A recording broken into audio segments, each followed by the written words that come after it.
প্রত্যেকবার বাংলা হবে, প্রত্যেকবার এসআইআর হলে হয়। আপনি তো সিনিয়র মানুষ, নিশ্চয়ই 2003 এসআইআর হয়েছিল, আপনি নিশ্চয়ই দেখেছেন বা মনে আছে। আমার মনে হচ্ছে মনে নেই, কারণ রাজনীতির সাথে আমি যুক্ত ছিলাম না।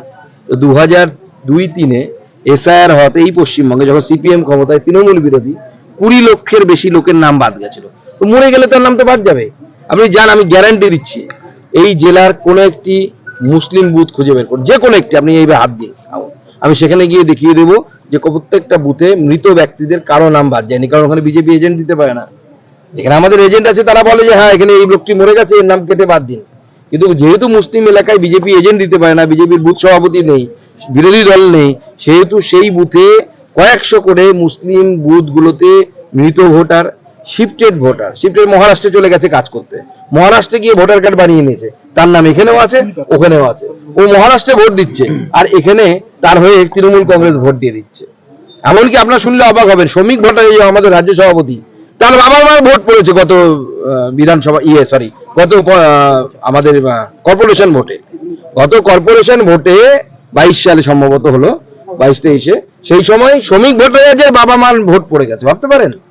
আমরা তো এটাই বলছি যে মৃত ভোটারদের নাম বাদ দিতে হয়, দিতে হবে, এবং না হলে ভোটার লিস্ট, সত্যিকারের ভোটার লিস্ট হবে না, বুথে ভূত ঢুকে বসে থাকবে। কথা হচ্ছে তাকে সঠিক তথ্য জমা করতে হবে। যদি কোনো অসুবিধা হয়, আমাদের সাংসদ বিধায়ক যারা এখানে আছেন তাদের সাথে যোগাযোগ করার জন্য আমরা বলেছি, আপনারা যোগাযোগ করুন, আপনাদের সমস্যার সমাধান করার দায়িত্ব হচ্ছে আমার। অনেকেই সোশ্যাল মিডিয়ার ভিডিও দেখে ভয় পাচ্ছে, সোশ্যাল মিডিয়ার ভিডিও দেখে ভয় পাবেন না, এই ভিডিওগুলো তৃণমূলের তৈরি করা, কারো নাম বাদ যাবে না। বাংলাদেশ থেকে যদি কোনো মুসলিম আসে, তার নাম বাদ যাবে, তাকে বাংলাদেশে ফেরত যেতে হবে।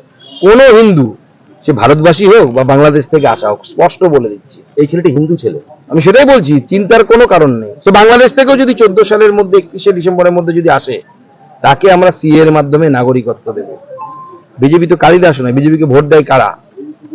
বিজেপিকে ভোট দেয় যারা মাথায় টিপ পরে, গলায় কাঠের মালা পরে, তারা বিজেপিকে ভোট দেয়। বিজেপি কি কালিদাস যে নিজে গাছে বসে আছে সেই গাছটাই কাটবে? আসতে না জানলে উঠোন বাঁকা। তো উনি যেখানে জিতে যান সেখানে কি হয়?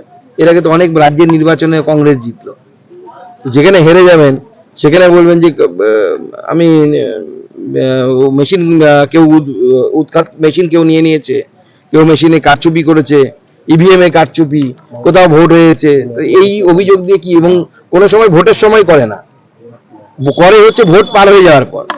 পশ্চিমবঙ্গে যেমন ভোট লুট হয়, আমরা ভোটের সময় বলে দিই যে অমুক জায়গায় লুট হয়েছে, তমুক জায়গায় মারামারি হয়েছে, তমুক জায়গায় সিসিটিভি বন্ধ করা ছিল। কংগ্রেস কোনদিন শুনেছেন যে ভোট হয়েছে এই সময় অভিযোগ করে?